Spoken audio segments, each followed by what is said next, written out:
New Japan Pro Wrestling ventured up north to Hokkaido. We'll cover the match that aired on NJPW World, the card that aired on NJPW World, talk about the tour overall. We'll also look ahead to Destruction in Kobe a little bit, and we'll be talking about more in the career of Hiroshi Tanahashi, our president. So, quiet week, but we're going to talk about what did happen and how it sets up things in the future. So, with Jeremy Finestone, I'm Stephen Conway, and this is Speaking of Strong Style.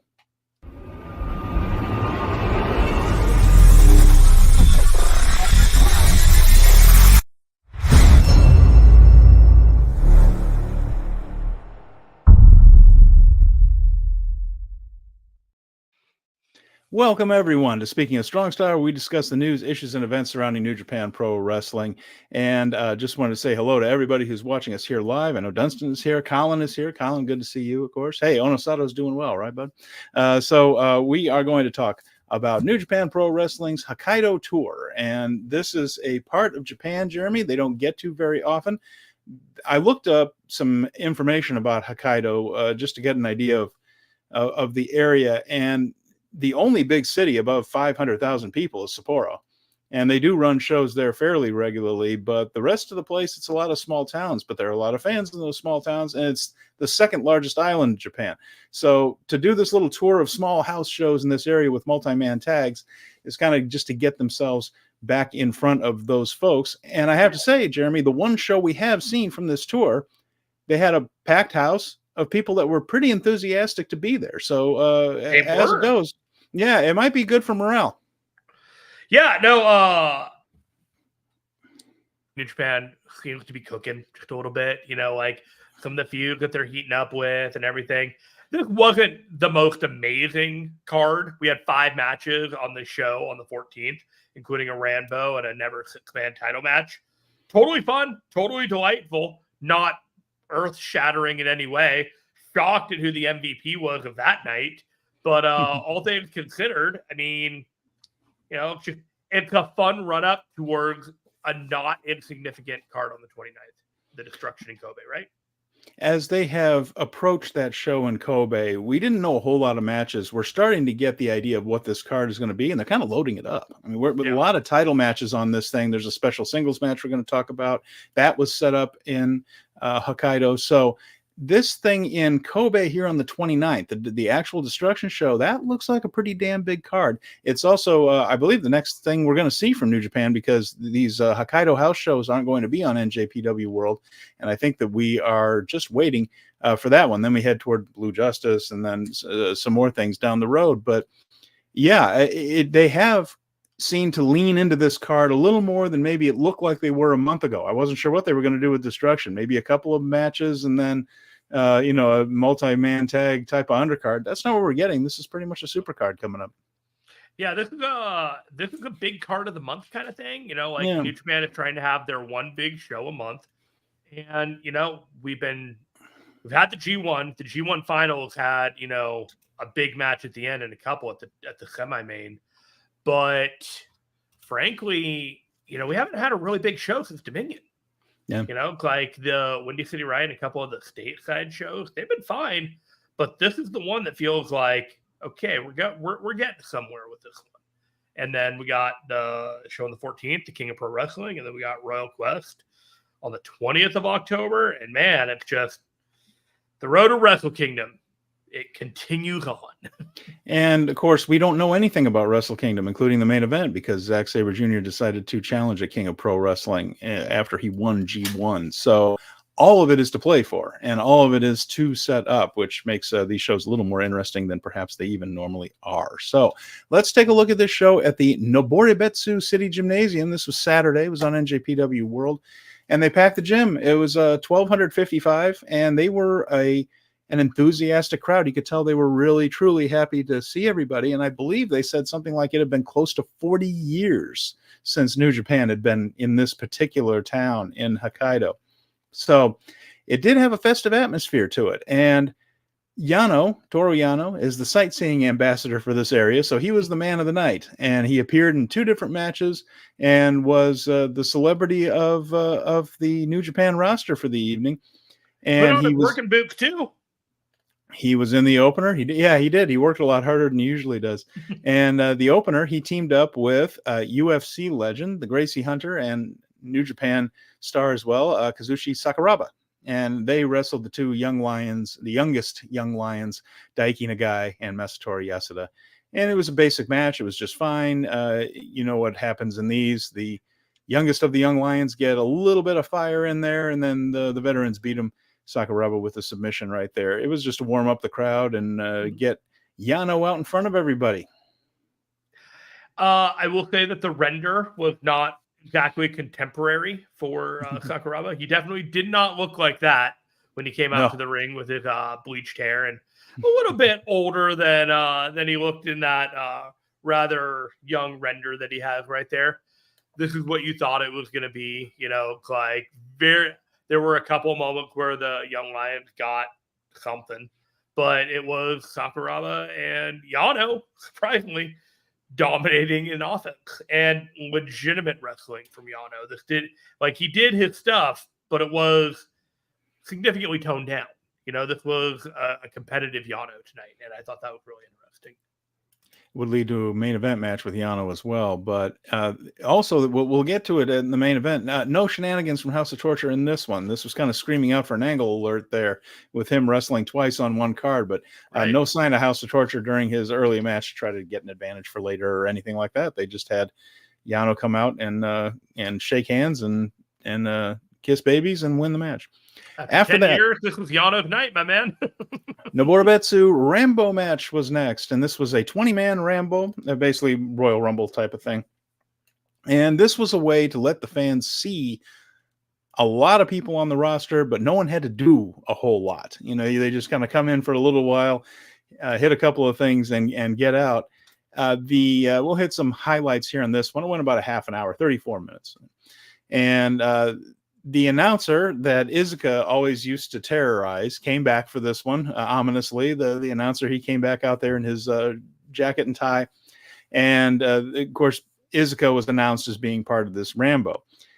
The early part of it went fine. We got a few people that you don't see very often. Yuma24 was in there as a local guy.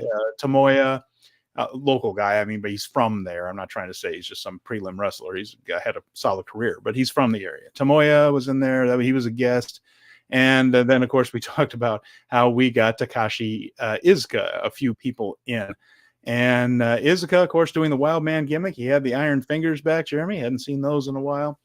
And Taichi came out right after him. And the idea, of course, these two were part of Suzuki-gun together. Taichi was with trying, mostly in vain, to control Iizuka, the story always being that you could control him for a little while, but not for very long. And that's the story they told here. He kind of rampaged through the crowd at the beginning, giving everyone a look at him, which the people seemed to love. They scattered like it was Bruiser Brody back in the day when he would actually hit people. But Iizuka knows not to do that. He did, by the way. Bruiser Brody would take his chain and just whip it above his head and then drop it down to the floor and take people's legs out. They friggin' loved it, Jeremy. This is the days before people were litigious, but he could do it. And but you watch some of these videos, you're just like, how in the world is he getting away with this? But he did. Iizuka, a little more toned down version of that. He and Taichi kind of clashed. He used the iron fingers on Tenzan, knocked him out cold, led to him being beaten. And then Taichi and he spilled to the outside, and he leapt across the table, grabbed the announcer like usual, and began to tear his clothes off. And once again, this announcer, I got to say, it's a bit short-sighted, Jeremy. It seems like every time he's anywhere near Iizuka, he wears his Blue Justice t-shirt underneath his suit shirt, which I can't think of anything that's going to frustrate Iizuka and make him angrier more than seeing Yuji Nagata out there. You should know, what the trigger. You would. Just like you would think that the ring announcer would know to get out of the way when Evil's on the outside of the ring. But, you know, in the heat of the moment, I guess you don't learn your lessons. But tore his shirt off as always, and he came back wearing, in Ric Flair style, when he would have a suit torn off against Rick Steamboat or somebody, he staggered back to the announce desk wearing only his tie and his pants. But he was looking particularly disheveled right there. But it was the Iizuka act again, and everyone was kind of having fun seeing it. The other thing I noticed about Iizuka, Jeremy, I hope to God when I'm his age I can look that dang good. This guy was shredded. And he was moving. He was moving around. Like, he had, 5 minutes of work that he had to do? One blown up. Good for him. No, he looked great. I mean, really in fantastic shape right there. I'm not saying he was any kind of great worker or anything. He never really was. But as far as being in shape goes, man, that dude had it. And if this were Tenzan got hurt? No, that one happened, I believe, a night or two later. He hurt himself. I don't think he got hurt in this match. But Kanemaru took the opportunity to go after Doki's knee. They were both in the Rambo, and Kanemaru focused on softening him up for their IWGP Junior Heavyweight title match. That was one angle that they did during that one. He kept smashing his knee on the outside of the ring. In the end, this all came down to Zack Sabre Jr., Shota Umino, and Sanada. Those were the final three. And really Let's be clear, though.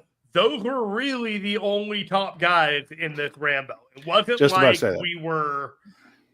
we had anyone else of like that level in here.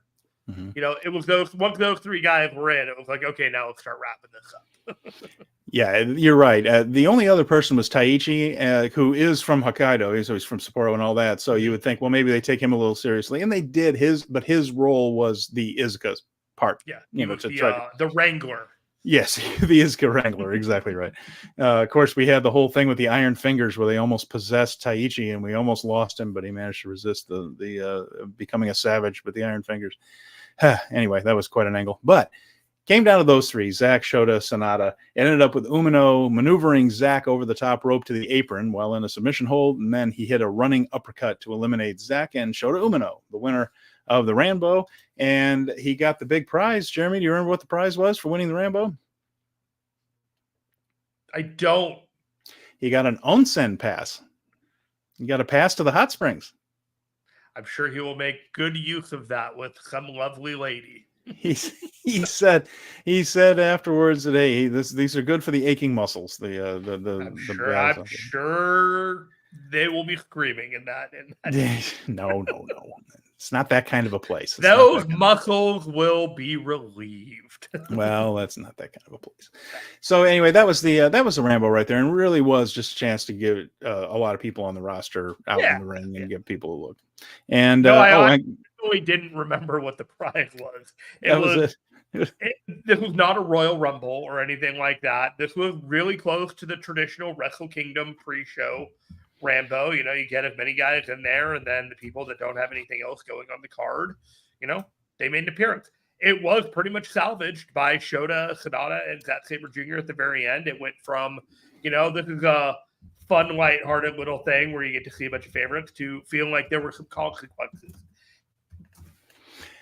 An elimination on Zack feels like maybe we're going to get some type of Zack Shota face-off in the future, and I'd welcome that. Absolutely. And Colin's asking here, will Nagata's Blue Justice show be on new NJPW, or has it already happened? We will get it on October 6th, and I believe it will be on NJPW World, the next show. And that's a good one, too, by the way. Jun Akiyama's on that one, the all-time legend from All Japan and Noah, and that should be an interesting thing. There's a little bit of Noah presence on that show. And let's see, after that one, we had a 6-man tag match. It was Chaos, Hiroki Goto, Tomohiro Ishii, and Yoshihashi against the War Dogs. Of course, supposed to be Jake Lee. Jake Lee's out injured. Still don't really know the extent or how long Jake Lee is going to be out. He was replaced by Geto in this match with Finlay and Gabe Kidd. And it seems like they have either pivoted or just gone into something they were going to do anyway. Remember how Lee and Ishii seemed to be teeing off on each other. And, of course, Yoshihashi was already paired off with David Finlay for the global title. So that left Kidd and Goto. In this match, they started going after one another, and I think this was the plan all along, Jeremy, but it almost replaces the Ishii-Lee match that we think we were going to get, either at Destruction or somewhere along the line there. Mm-hmm. So they have gone to Goto and Kidd, and they ended up exchanging brainbusters, which is a bit of an angle here, because remember, Jake Lee was starting to do brainbusters right in front of Ishii using his move. Which was really cool when they were doing it, but alas. And then, of course, Kidd was pinned off of a rather random brainbuster in the last match with Goto when Lee got hurt. And in this one, though, they exchanged brainbusters, but Kidd hit his pile driver on Goto to win the match. And Colin's asking, have they said how bad Lee's injury is? No, we haven't heard a peep about that. Kidd got on the microphone and said, my partner's in a hospital bed because of you bastards, but I think that might be an exaggeration. I don't think he's literally still in a hospital, but we don't know how injured he is. And we don't have a timetable for his return at this point. Nothing has been publicly announced. One of the things about this New Japan under Tanahashi, really tight-lipped about like talking about these injuries. You know, there's nothing getting out about these things. You're getting as much information as you need, and until the big show happens, and you've never advertised for the big show, right now it's just wait and see what they have to announce. They may not know how bad it is. They may still it could be a high ankle sprain that could get better in 4 weeks or could get better in 8 weeks. Yeah. I hope it's just a high ankle sprain, you know? That's what I'm hoping too. We'll have to just wait and see. But yeah, you're right. They are being tight-lipped about it, and we're not getting the leaks that we used to. So that's probably good for New Japan and all, though. So anyway, Kid got on the microphone and said that he wants to challenge Goto. So that match is set for Destruction in Kobe. Now, Kid held up the NJPW Strong title. As of right now, as we record this, that's listed as a special singles match and not a New Japan NJPW Strong title match. So the possibilities that the rules. Well, and also the thing is, this could be a way for Kid to lose that match and then have to defend that title either in Lowell. There's a lot of choices. It could be in Lowell for the next one against Goto. It could be, Royal Quest. Gabe's British. There could be a lot of choices for that. Right. But the fact that that's a special singles match and not a title match, it's an opportunity for Goto to win and become the number one contender for that Strong title match. It's just a possibility. They haven't announced nothing. That. Yeah, I like that. Follow it up. And let's see. Well, like I said, might have been the plan anyway, that they were just going to pair those 6 guys off into 3 singles matches, so to speak. It's just we're not going to be able to see Lee and Ishii quite yet. But that feud's waiting for him there when he comes back, though, isn't it? I mean, like, he could just kind of say, hey, I got hurt against you guys, even though it wasn't Ishii that was in on the move that hurt him. He could always just go right back to that, saying, hey, I want revenge. Last time I was in this ring, it was against you guys. So you can go back to that if you want to.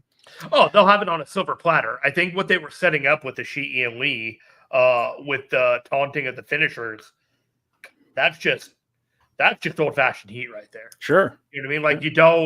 Like, you don't take a man's finisher. Not in wrestling, by God. You just don't do it. 10-man tag match was next. This is United Empire against LIJ. And again, a chance just for everyone to see everybody, basically. This was Newman, Great O'Khan, Hanare, Jacob Austin Young, and Jeff Cobb on the UE side. And the LIJ side was the whole family. We had Bushi, Hiromu Takahashi, Shingo, Naito, Tsuji, and all that. Only went about 14 minutes. This was very much a house show type match where everybody got a little time. No one had to do too much in it. Get your spots in. But they all got their shit in. Yes. But this crowd was generally and genuinely happy to see these guys. Mm-hmm. So this match was all it needed to be for this audience who was happy to be there. And popped enthusiastically for everybody's big moves.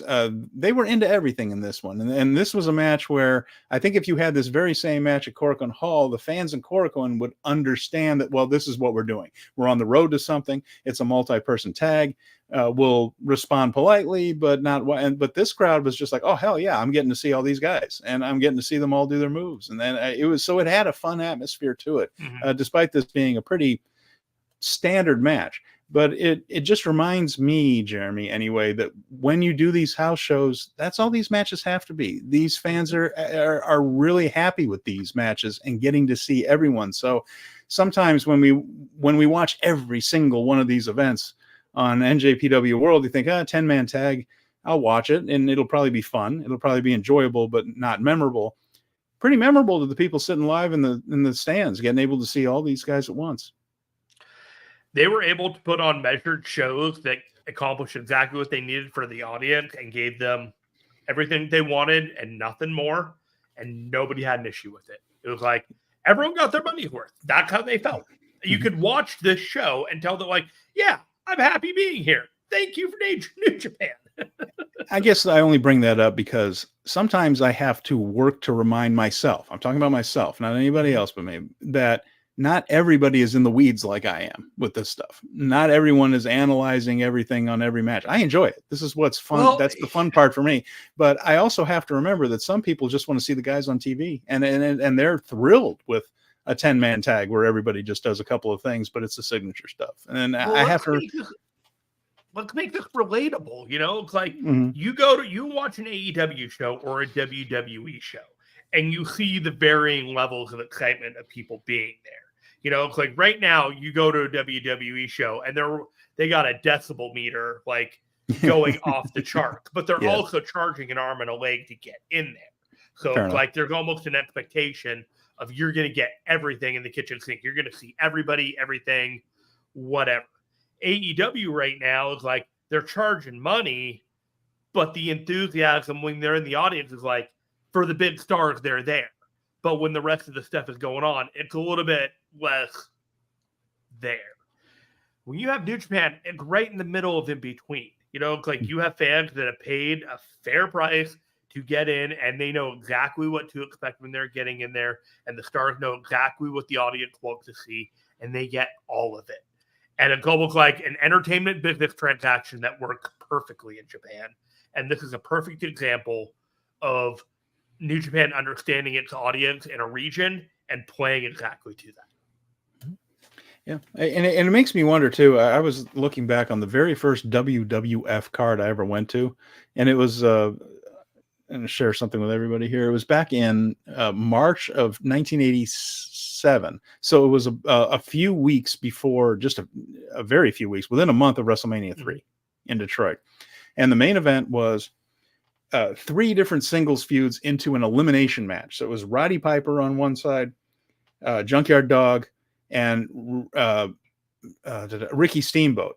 So it was Steamboat, Junkyard Dog, and Roddy Piper on one side. On the other side, it was Adrian Adonis, who was feuding with Piper, Randy Savage. They were just about to have that classic match at WrestleMania 3, and Harley Race, who was feuding with Junkyard Dog.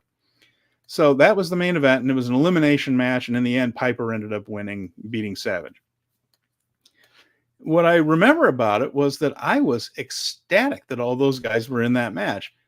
What I also know from that time was that schedule. They were running a couple of tours a night, 7 days a week, weeks at a time. I bet I didn't see a hell of a lot of action in that match. And did 12-year-old me give a crap? I did not. I was just ecstatic to see all of that going on. So I have a feeling that's the way it was there. But I'll bet if I watched that match back, and there's no video footage of those house shows back then, I bet they did almost nothing. Almost, right? And there were a couple of spots. I bet there were a couple of spots in that match where they actually worked hard. And then the rest of the time, they were just like, let's just get through this schedule and through this show and let's go. But little me cared not. Bro, I found my first WWF show. Did you? Yeah, I had it somewhere in my photo library. I took a screenshot of it. And while you were talking, I was like, I wonder if I type in WWF, if this thing would show up. And it did. So at the in Long Beach, California, in the LBC. January 5th of 1991, around my 10 years old, Jeremy Finestone, 9,600 people attended. The Barbarian pinned Jim Brunzell. The Big Boss Man pinned Bobby the Brain Heenan. Sergeant Slaughter pinned Hacksaw Jim Dugan. Demolition defeated the Bushwhackers. Saba Simba pinned Buddy Rose. Saba Simba. That was Tony Atlas. Yes. Roddy Piper beat Mr. Perfect via countout, and the Ultimate Warrior defeated Randy Savage. At the same time, they had a tour that was going on the East Coast, and on that one on the same night was Jimmy Snuka beat Greg Valentine. Bret Hart and Jim Neidhart beat Paul Roman, Hercules. Kerry Von Erich beat Virgil, who was a substitute for Ted DiBiase. Yeah. Jake Roberts defeated Rick Martel. The Legion of Doom defeated the Orient Express, and Hulk Hogan and Tugboat defeated Dino Bravo and Earthquake. Gotta say, I think those folks got the better deal that night. Oh, I absolutely agree, and I still harbor resentment. Well, that was it. Like South Bend always got the B shows. You know, the A show came to Chicago, which was in driving distance, so I would go up to the Rosemont Horizon and go see that. That was the A show. That was where you got Hogan, and that's where you got some. But the good news is, like, the B show was often headlined by the Intercontinental title or the tag team titles, which are often better matches than anything Hogan was doing, for instance. So it was very exciting to see Hogan. I was absolutely a Hulkamaniac back then. Like the Eye of the Tiger would hit, and it was like a real life superhero coming down. So I'm not going to knock the very early Hulk Hogan run. But boy, we digressed, haven't we, from New Japan? What I'm hoping is that there were some people there in Hokkaido who had that experience and will remember that years later and just say, hey, I got to see all 10 of those guys in one match. It was friggin' awesome. I will bring this back around. I believe that arena is the same arena where I saw Strong Style Evolved. Yeah. And that was the Young Bucks versus Omega and Ibushi. Well, Jesus, too bad you didn't get a good lineup for that one. Man, I'll bet I feel like I got my money's worth that night. I bet you did. All right. Well, there you go. So hopefully some memories were made there with some of the people in the crowd as United M. But maybe they'll be talking about that on a podcast in 40 years or whatever podcasts are. Then they'll be talking about maybe everyone will be talking about the night that Toru Yano changed their lives. Well, he had a chance to, because the main event of this one was the never open weight 6-man tag team title match, and it was the champs Hiroshi Tanahashi, Oleg Boltin, and Toru Yano against the House of Torture, this being Dick Togo, Evil, and Yujiro Takahashi. About the same story from any House of Torture match. There was a ref bump. All the heels were in, the other House of Torture guys. Boltin made a big comeback, hitting a kamikaze on Yujiro. That laid him out so that he could take a high fly flow from Tanahashi. But again, the sightseeing ambassador for the area is Toru Yano. So Yano was the guy that hit the big power bomb, and it was a big power bomb on It was a big power bomb. We got the full happy ending right there. And Show challenged him to a match, and then Show afterwards challenged them to a match, got on the microphone, challenged him to a match that wasn't in Hicksville, as he put it, or at least that's how the translation put it. And he says that they deserve another match for those trios titles. That was so definitive. It was, but I think what we got in Noborobetsu was a simple happy ending. Like, Yano is the guy. We're going to put Yano over twice. Dispatched thoroughly, and the crowd went home happy. So you can go back to Tokyo, Osaka, wherever, and do the heat, which we'd fully expect House of Torture to kind of strike back. Maybe perhaps take these titles eventually, the never open weight 6-man title. They don't have to, but we expect there to be some kind of heat building between Evil and Tanahashi and Umino and House of Torture in various ways. So it didn't have to come tonight. They just decided this was a night we can just send the crowd home happy. Afterwards, Yano and Tanahashi spent extra time with the fans, more than they even usually do. And Yano's not usually big into the Tanahashi is, but this time Yano was over there, taking pictures, selfies, shaking hands with people all over. And they just decided to go for full on, the good guys win, the bad guys are vanquished. We can do heat later in a town that they run more often. And I think that was probably the smart move. So I expect there to be a rematch, and maybe less of a happy ending for, even if they don't lose the titles, less of a happy ending for the guys, because I think they're going to put more heat on House of Torture. But for tonight, everybody went home with a smile. We all know that like 12 or 13 years ago, the Toru Yano character just completely changed. It became like a different character. I will go so far as to say that this was the best night of Toru Yano's professional career since that character transition. Okay. I don't think he's had like a better babyface performance, working in the ring, just glimmers of a top, like upper mid card babyface, perked up Togo for just an impressive power bomb. Like, he pulled him up from the ground, and it was not like a flippy do kind of thing. He literally just picked this guy up and climbed him on his body until Togo was able to get his legs around Yano's shoulders, and then he lifted him even higher and took him down. And you're just like, what the hell? Yeah, we did not get low blow roll up Yano. This was he was wrestling. This was the once every 15 years Yano performance that we may get another one when the stars align in a certain pattern. But this was pretty interesting, and in the future, I might refer to this night as the rare Yano. The rare Yano.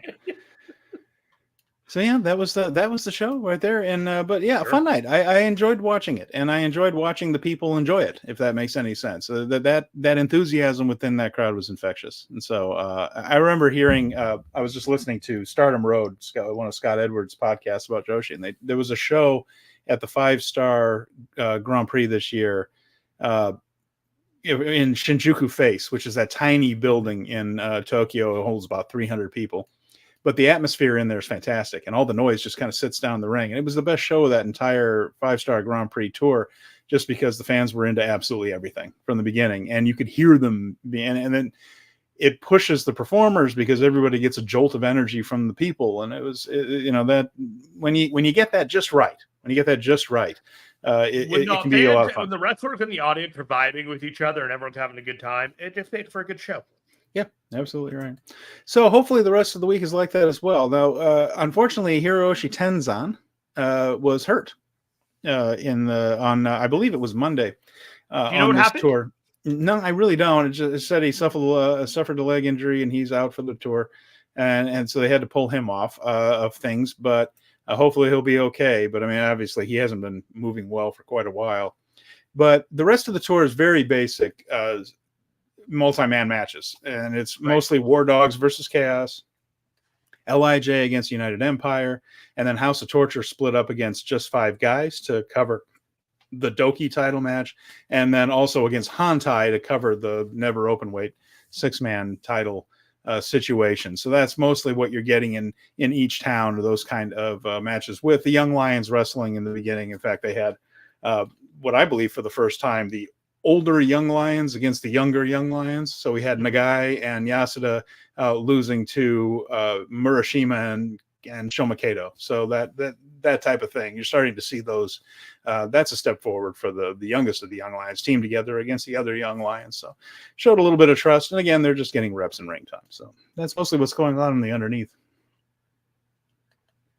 Yeah, I mean, I'm looking forward to a number of the matches on the 29th, and they're all just getting it ready for there. I know we have a few of them lined up they've announced a couple of them. You want to go through those now, or do you want to go through some of these comments? What would you like to do, Steven? Well, next week, we're going to really break down the Destruction in Kobe card, the hardcore preview. But we can mention the matches that have been made so far, especially the new ones since we last left. So right now, Destruction in Kobe, talking about Zack Sabre Jr., Kosei Fujita, who's also on this tour, by the way, there, and X this would be the new TMDK member. Who could it be? Yeah. The question is it Ryohei Oiwa coming back? It could very well be. Who else could it be? Yeah, I don't know, unless they brought somebody else in from either Australia or Britain. I don't know. There will be against Sanada, Taichi, and Takamichi Noku. So that's going to be that match, and we'll find out who X is.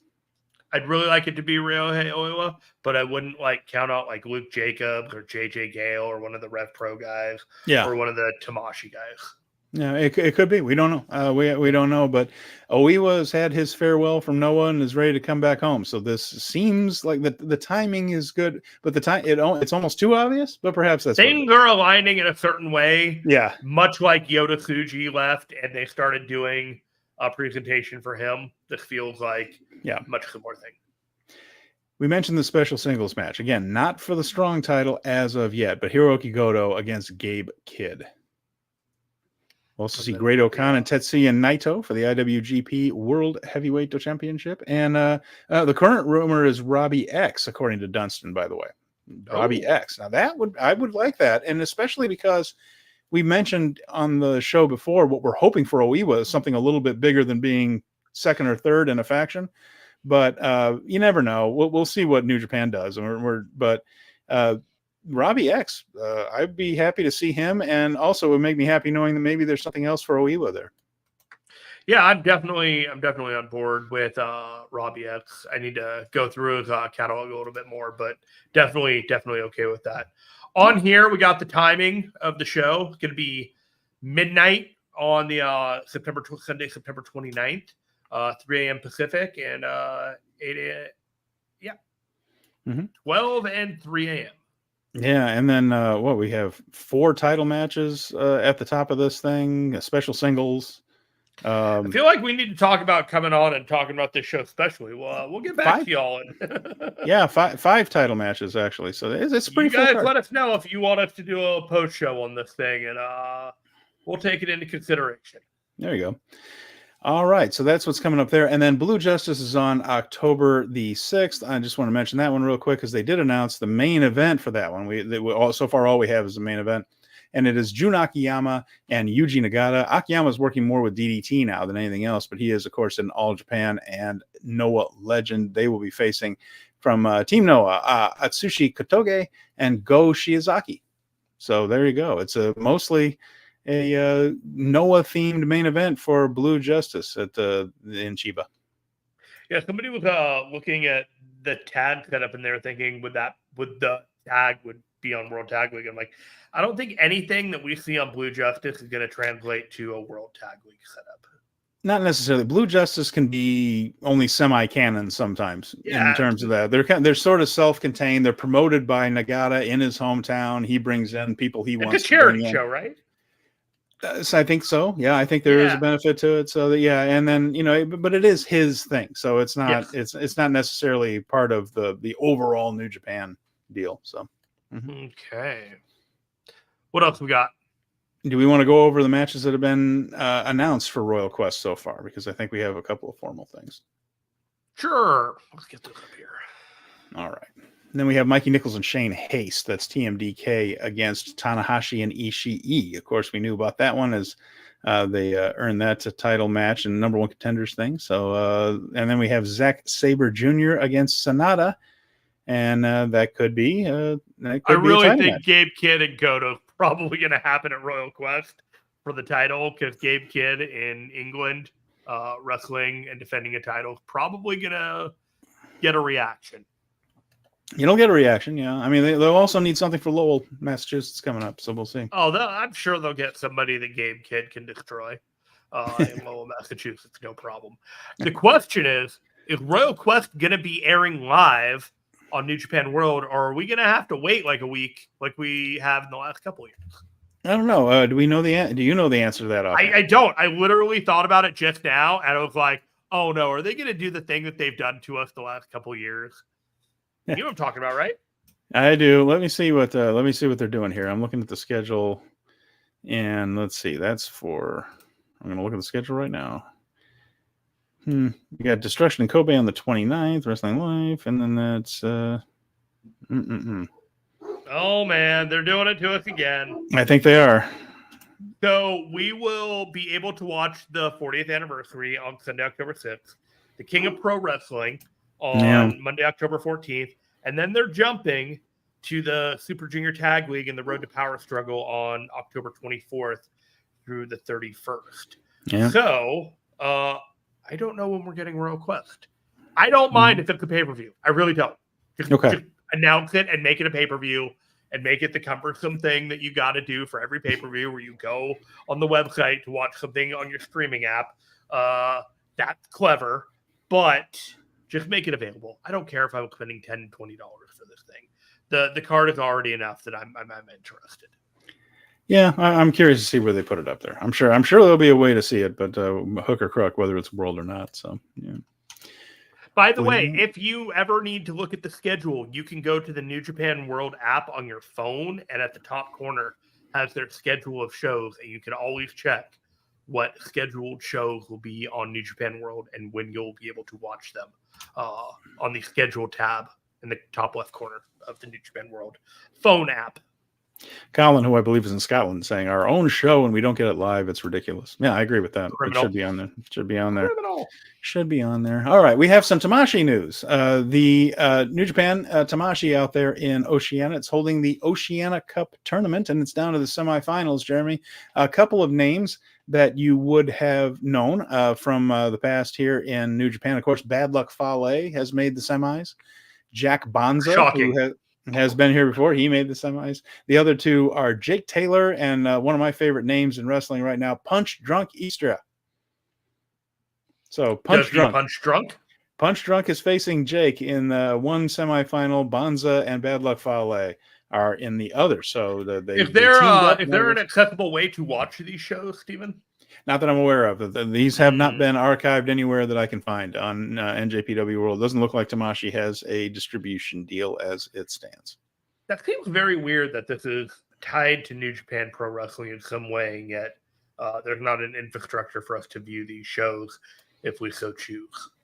I agree. I would be curious to see them. Even if they just put them on. Yeah, I think there comes a point where it's like, okay, right now there is a wasteland of time between wrestling shows. Yes. This is a perfect opportunity for New Japan World to put Tamashii out there onto their shows and give the content for the $10 a month that they're charging for people, given that right now WWE doesn't really have anything going on until October 1st. AEW has their Grand Slam, but after that, it's October 12th. There is not a whole lot going on past weekly television pro wrestling right now, and it's a perfect opportunity for people to try something new if they're not really feeling the current products as they are, and just want to try a palate cleanser. This would have been the time. Yeah, it would have been a good thing to put on their YouTube page. Just kind of give everybody an idea. Yeah. Anyway, we wonder about the ways of New Japan have been mysterious for a while, haven't they? Sometimes some of the decisions that are made, the ways. I worry about being critical about them, but at the same time, like, they need to hear that people do want to watch these things, and they need to make it easier for people to do it. I got no problem if Walker isn't able in post to get like the show on the 14th done within a respectable period of time, because after a while of watching these shows, you almost don't need English commentary for some of them. Like, you understand it because you understand pro wrestling, right? And so it's okay, but at the other time, you're like, come on, guys. Royal Quest, we're doing this again. Come on. Colin mentions that Japan don't really like opening up their sport to an international audience, do they? It's the same with the sumo. Yeah, they do seem to be keeping everything close to the vest. I agree. They don't necessarily make it that easy, but yeah, no, it's true that they could probably be doing a lot better with that. But there are a lot of things they could be doing a lot better when it comes to the website, with the app, with medium.com, not New Japan World. That clown show of a website they have. And yeah, I'm starting to believe that they're not actually planning on making a better website. It just seems like it would have happened by now if they were going to. There should be a budget, an investment, somebody actively working on, the infrastructure, so this doesn't happen again. There are people that actually, Steven, you'll be shocked to know, you can go on the internet and find someone to make a web page for you that will look professional if you pay them money. If only I knew where I could find ads telling me about these services. It's 2024, the brave new world out there. Yeah. This interwebs thing's going to take off, I'm telling you. Oh, one of these days, someone's really going to make some money off the internet. Oh, man. Someone other than the porn companies, maybe, but who knows? Oh, man. Webmasters. Oh, I'll be your webmaster. Oh, man. So here's the deal. So this has been a fairly quiet week, and we didn't have a whole lot of news. We've covered the only show that's going on, so we're going to keep this fairly short. Banter. We're going to keep this fairly short this week, and we will get to your questions too, Dunstan. In fact, let's go ahead and do that before we get into the history section here. And he asks for the Kobe show, what's your expectation level right now? This show has 5 title matches, a special singles match. I am excited about this show. I'm looking forward to it. I think Great O'Khan has done a lot of work to help promote it. The title match, I think the global title match will probably be, one for Finlay to win, of course, but there are other matches on this card. I mean, Doki and Kanemaru should be pretty good. I do expect we're going to find out who new member of TMDK is. I think we might see some other little surprises in there. They need to set up King of Pro Wrestling effectively. There are other things going on. So I am excited about this show. My expectation level is it'll probably be pretty good. I don't know if the matches they have on it will lead to great wrestling. I don't know if we're going to see a whole bunch of 6-star matches in here, so to speak, but I think it'll be an interesting night of storytelling, and I do think some of the matches that are there are going to be really good. Doki and Kanemaru are going to be really good in there. I think those two work well together. I'm going to go with a 7 out of 10. There are 5, maybe 6 shows of very real consequence to me going in before Wrestle Kingdom, and I'll tell you what they are. It is in Kobe. Then we will have the King of Pro Wrestling. Then we'll have Royal Quest. Then we will have, I think, Power Struggle in the beginning of November. Then we're going to have, or not Power Struggle, the match in Lowell, Massachusetts, the show in Lowell, Massachusetts. Then we're going to have Historic X over, and then we're going to have the World Tag League Finals. Those 6 shows are going to be the linchpin of Wrestle Kingdom. And the angles around Wrestle Kingdom are going to be coming from these shows. Whether it's matches, angles, video packages, surprise people making an appearance, whatnot. These are the big ones. And these are the ones that are going to have the conversations from the websites and the aggregators about this person made something known here. And I think we're going to get stuff like that. And yeah, a 7 out of 10 feels about right, because you're really going to start feeling whether you're going to be feeling Wrestle Kingdom, you know? It's the 19th right now. It's only 107 days until Wrestle Kingdom, according to Google. So, and by the time the 29th comes around, that's 10 days. So by the time Destruction Cobra, under 100 days till Wrestle Kingdom, we got 100. Time to start building the card. I think 7 out of 10 is a completely fair number. You know, like, I think that's good. And really, there's 2 shows, because there's nothing for Dynasty yet. Nothing for Wrestle Dynasty yet. So we're going to see some. Maybe MJF and Zack Sabre Jr. I'm putting that one out there now. You feeling good about that one? I feel like after I saw All Out and MJF pulling a Clarky cat in his match with Daniel Garcia, that if they're not telling you that he's going to be coming after Zack Sabre Jr. at some point, he's coming after Zack Sabre Jr. It's a great match to do at Wrestle Dynasty. The other thing that Dunstan mentioned here, he said, do you think instead of a never 6-man gauntlet or rumble, we can get a 6-man tag title match on the main card of the Dome? It's not like the company can't book the titles, right? They did it before. I wouldn't mind seeing the never open weight 6-man titles get a little bit more respect than just being thrown into a rumble or not being defended at all. I like that. I would like to see it get a little bit more respect. And I know that the Chaos team, when it was Ishii and Goto and all that was a strong run for those titles. They've gone through some iterations where they bounced around a little too much. I think having them on Tanahashi, Bolton, and Yano has given them a little bit of meaning. I don't know if that's going to happen, because I think Evil and Tanahashi will be mixed up in some kind of way going into Kingdom there, and the Good versus Evil struggle. But more than seeing them in a gauntlet match, yeah, I would like to see a little respect put on those titles and give them a spot. It won't be high on the card, but you could do something interesting with those belts at Kingdom and not just have them be an afterthought. Were they on the card for the 2-night shows that they did a couple of years ago? Because they haven't been on the card the last couple of years. Yeah, no. Yeah. So I would like to see it. I would like to see it, because I think those titles can be interesting. I feel like they are props to greater stories when it comes to Wrestle Kingdom. Yeah. And I don't love that, because I think of all the promotions, New Japan has the most opportunity to run with 6-man titles. You know, I don't think AEW does a very good job with it, and WWE doesn't seem interested. So I'm really okay with New Japan really cornering the market on being dominant on that. And he also asks here, with Oiwa's excursion over, what route would you go for? A, Oiwa returns after the Wrestle Kingdom 19 main event, challenging the winner at the Tokyo Dome. Or B, he comes back in a multi-man tag. Wow. Bit of a loaded question there. Could you tell which side you're leaning towards?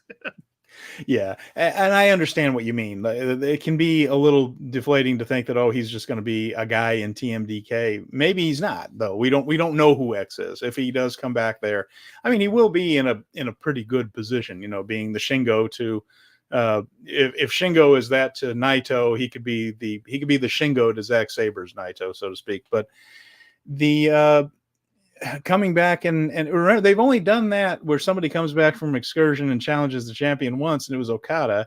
But I mean, you could, and Oiwa had a hell of a run in Noah to the point that a lot of people in Noah wish he would stay. I feel like if he's not X, if he isn't X, it'll be somewhere in the middle there. I don't expect him to just walk in and challenge. But you know what, Jeremy? They could book him on Wrestle Kingdom. If he wins a match early in Wrestle Kingdom, then you know the pattern is that you win a special singles match early in the card. You come out and challenge the champion.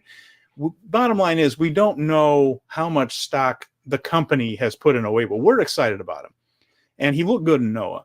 and we're anxious to see him back. But we don't know what people like Geto and Tanahashi think his potential is. Do they feel like he needs to come back, establish a character, and then be built? Or do you think he's ready to go right in the main event? Fact is, we don't know how they're feeling about him and how enthusiastic they are about him. So until we know that, it's really hard to tell what they're going to do with him. But very few guys have come right into the main event. Tsuji did. So they felt good enough about him. They certainly brought Okada and threw him back into the main event mix, so it's not out of the question. But I would lean more toward making him special than making him just a guy, because I think his performances in Noah indicated he could be one of those guys that becomes a star and sells tickets. I think it's going to take some time to get Oiwa to the point that everyone wants him to be at. There's a lot of mouths to feed, especially with the young guys. Yeah. There are 4 or 5 guys right now that are putting in the work that are ahead of him in terms of so many things. I think Oiwa has all the tools and could be a top guy, if not the top guy, in New Japan Pro Wrestling. I'm not ruling it out. But I think the idea that, given Yuya Uemura coming back last year and basically putting the brakes on any type of progression until you got to the G1, Yota Tsuji came out hot but failed, and then it took the New Japan Cup and the premiere, the G1, going to the finals to really put him loose. It's not how New Japan does things. If Oiwa comes out now and he's a house of fire, who's watching? Who's paying attention? What are they doing right now to ensure that when you're watching this, you're already locked in and seeing Oiwa rise? You need something else going on because people aren't going to be tuning in for Oiwa. He's what you tune in for after you've been hooked. You know what I mean? There's a growth to this. And Dunson says, last question for today, and then we'll get into some Tanahashi history here. Do you think Shota Umino could benefit from turning heel? Yeah, something we've kind of discussed on the show a little bit, that he might, that might be good for him. I don't know if it's in the plans for them. They seem intent on still making him a hero for now, but I think maybe showing a little bit of edge, dark side might be helpful. Shout out to BJ Bethel. We were having a conversation about New Japan Pro Wrestling, and he was asking about Shota Umino, and it was like, Shota Umino should do the Legend Killer Randy Orton gimmick, but in New Japan, where he tried to learn from all of these guys and he failed. And so, he's going to do it his own way and take them all out and become that kind of guy. And that was the brainstorming thing that we were talking about. That's why I laughed when he was asking about Shota Umino turning heel, because this was literally a conversation I had with somebody about this stuff. And BJ was front and center on all the AEW media deal talk. So congratulations to him for getting all that stuff right. And thanks for being a fan, bud. Yeah, absolutely. Yeah, well done. And with there's a long list of guys who came in as a hard pushed babyface that did fine but not fantastic, turned heel, and it turned it all around, and they were able to really move that needle. And then when it swung back the other way, they became the hero that everybody wanted them to be. There's a long list of that, a long list of guys who went through that progression. So it might work for sure. That might be a good move for him if what they have in mind for him as a babyface doesn't quite take hold. It might be time to flip him, and then you can always bring him back. I hope, even if it's not my idea or whatever, I just hope they do.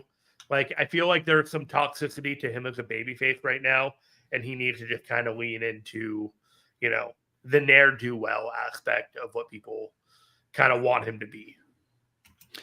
All right. So should we look at Hiroshi Tanahashi's career again here? So when last we left, he had just dropped the IWGP title to Shinsuke Nakamura at Wrestle Kingdom 2. So he was not the champion, but he was an unquestioned main eventer, and the chase to get him back to the top was on. And so he remained in a very featured role, even though he didn't have the title. He was on February 17th of that year, this is 2008 here, he was third from the top of a card at Sumo Hall, where he beat AJ Styles. And this was before AJ was in the Bullet Club. He was a TNA guy. And it was a featured match there. That was underneath a tag team title match, and then Shinsuke Nakamura beating Kurt Angle in an IWGP title match, which would be pretty amazing. I need to see if that one's been added to the archives again. From a lot of those things where New Japan wrestled TNA, a lot of that stuff's not a New Japan World and wasn't before the transition to the new NJPW World because of the rights about the footage for the TNA wrestlers. So a lot of those matches, when it was New Japan versus TNA, aren't on there. Some of those interpromotional stuff never went up, but we'll see. That show drew 9,500 though. So, and then he went on to a very busy tournament schedule. So in March, Tanahashi became the first man to win 2 New Japan Cups. He defeated Giant Bernard in the finals that year. Of course, that's Matt Bloom, NXT trainer.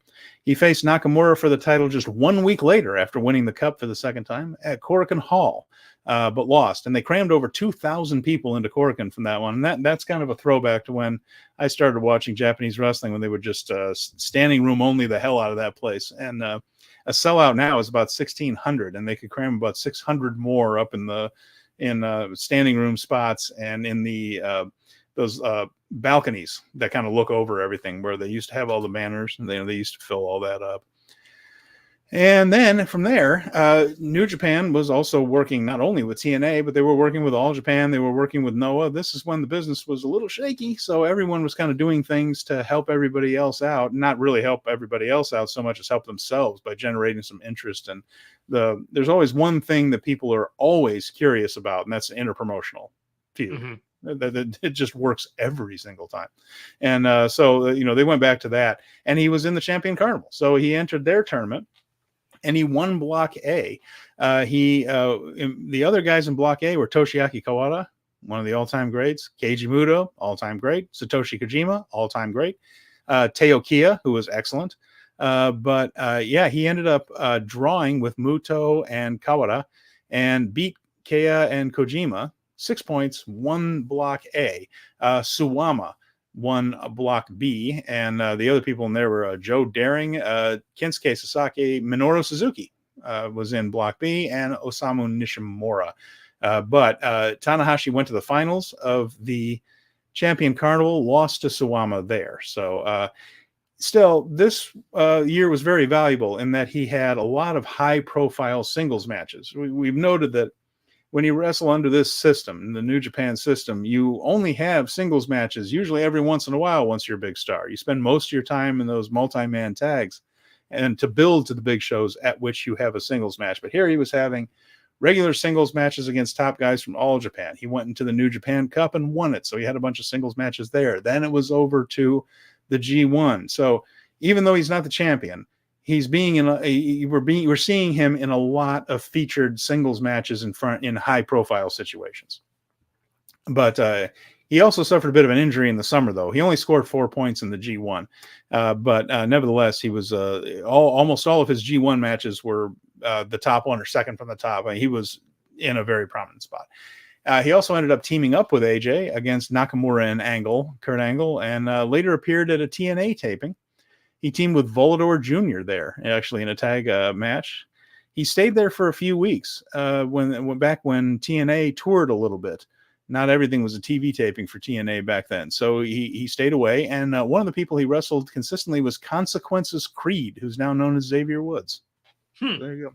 Tanahashi and Xavier Woods matches back then.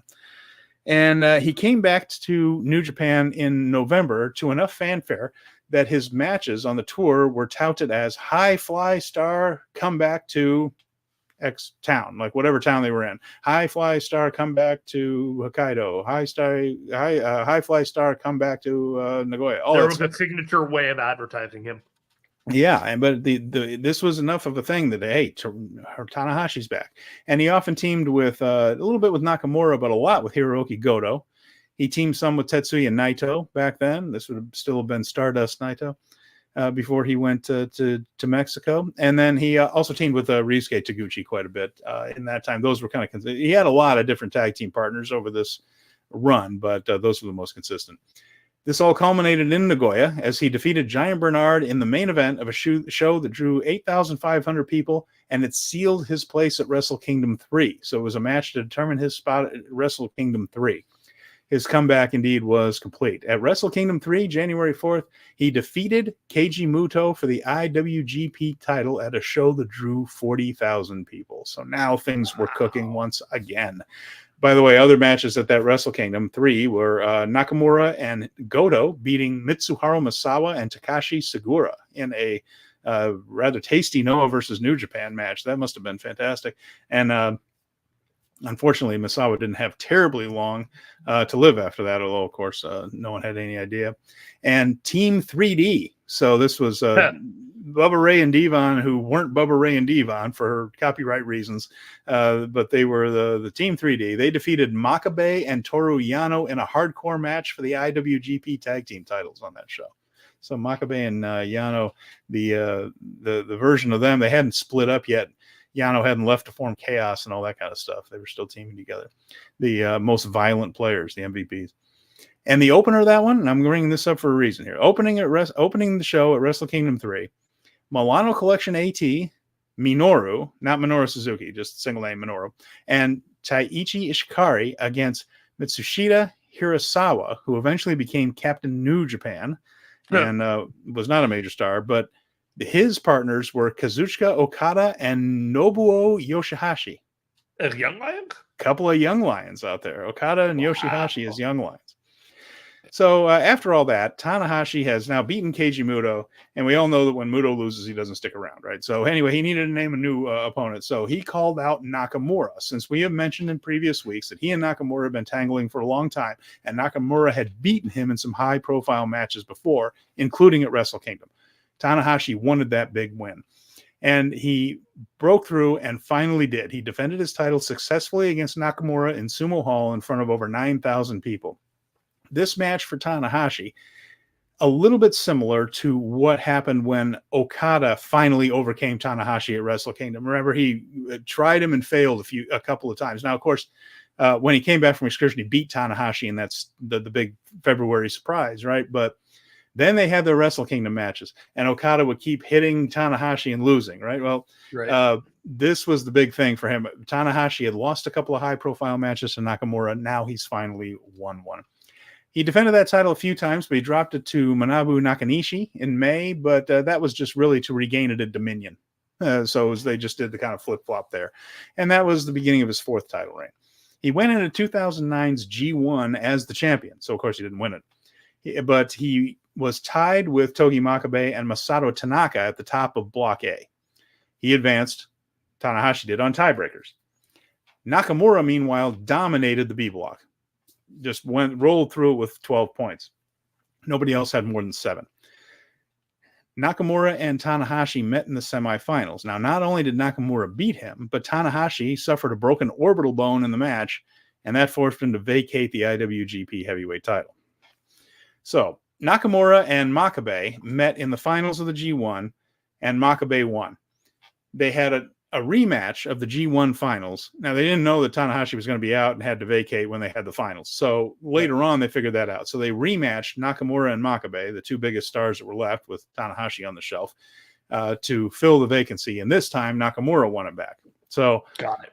Tanahashi has lost to Nakamura a bunch of times, beaten him for that title, but then then Nakamura in a match with Nakamura suffers the injury. Now Nakamura has the belt again.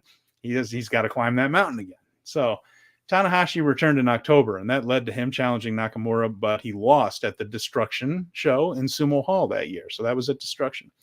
And then with Nakamura defending the IWGP title against Yoshihiro Takayama in the main event of Wrestle Kingdom 4, Tanahashi needed something to do.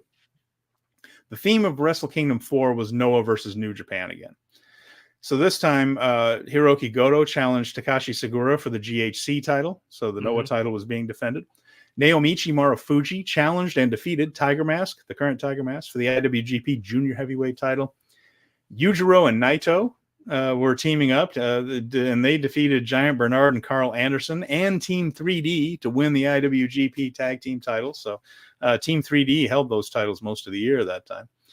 But Tanahashi decided he was going to challenge Go Shiozaki in what was billed as Ace versus Ace. So while neither one of them held the title, they were sort of the biggest star that wasn't the champion. And they had Ace versus Ace match. Tanahashi won it with the high fly flow. So still seen as a big hero. And then on January 31st of that year, Tanahashi faced young lion Kazuchika Okada in Okada's farewell match. And that was second from the top at Differ Ariake Arena, which was Noah's home base right there. We wouldn't see Kazuchika Okada again until the next Wrestle Kingdom. But of course, what was going on there was he had sent off the man who would become his next big generational rival. Next week, when we come back, we will talk about his big feud with the very beginnings of Chaos, and particularly with his current partner, Toru Yano. It was really Tanahashi's first true hate feud. One of the first that really went into things like stipulations and humiliating each other, and really one of his first real hatred type of feuds. Grudge feuds. Got very heated in 2010 with Toru Yano, and we're going to talk about that. And of course, just on the horizon, this guy who's sitting around as Okato in TNA, who would become perhaps the only guy better than Tanahashi at this. So we will lead all up to that next time we touch base with Tanahashi. But the ace is indeed the ace now. He's being billed at it. Even when he's not the champion, he's in a major match at Wrestle Kingdom. Things are going pretty well for Hiroshi Tanahashi, but he has heels on the horizon. They're going to make his life pretty miserable. Excellent teaser. Excellent teaser for next week. Thank you. All right, so next week, got anything? No, next week we are going to continue that, the history of Tanahashi here. We will also break down match by match the big Destruction in Kobe show scheduled for September 29th. Anything else you want to cover before we go, Jeremy? Absolutely not.